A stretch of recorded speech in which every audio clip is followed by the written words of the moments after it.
Sup y'all, it's Rissa and welcome back to our weekly series where we do a 5-minute review of a game that we've played on stream. I've been playing all of the Nancy Drew games in order on our Twitch, Curlmeister Sisters, and I recently played the final scene. So let's talk about that.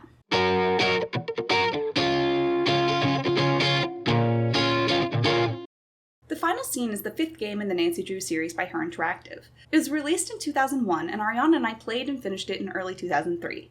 It's the second Nancy Drew game we ever finished, so understand going into this review that I have some serious nostalgia goggles going on here.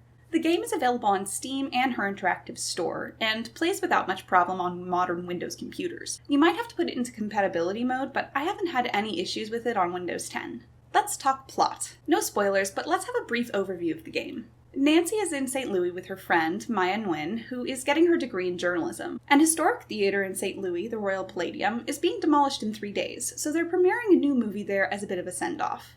Maya uses her handy-dandy press pass to get in and interview the star of the movie, Brady Armstrong. When Maya walks into Brady's dressing room, Nancy hears her scream. Nancy runs into the dressing room, only to find it empty. The phone in the dressing room rings, and Nancy answers it to find that she's on the phone with the kidnapper, who tells Nancy that they have kidnapped Maya to stop the destruction of the theater. Listen carefully.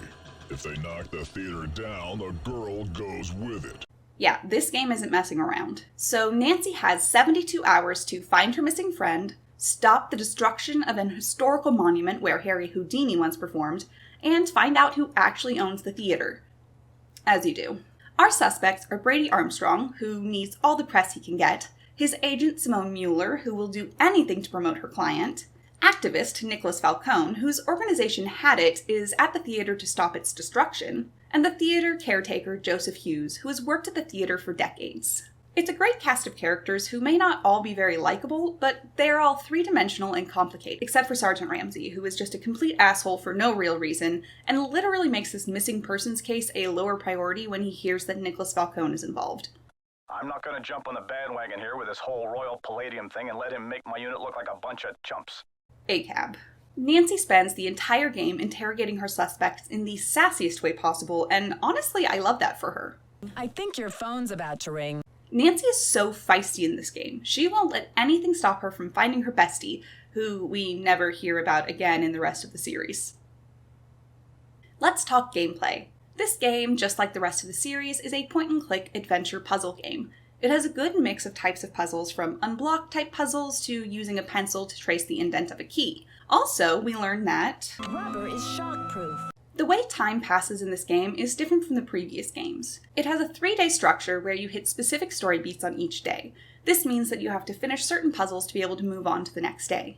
We have a little clock in the corner to tell us which day it is, which means how long we have left to save Maya. Personally, I like this way to pass time because it really helps the plot feel well paced.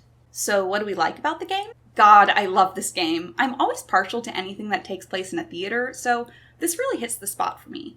We have some truly iconic lines. I may have to cut this short, Hal. Someone just climbed out of my wardrobe. Some fantastic deaths. And my personal favorite phone friend in the entire series, Eustacia Andropov.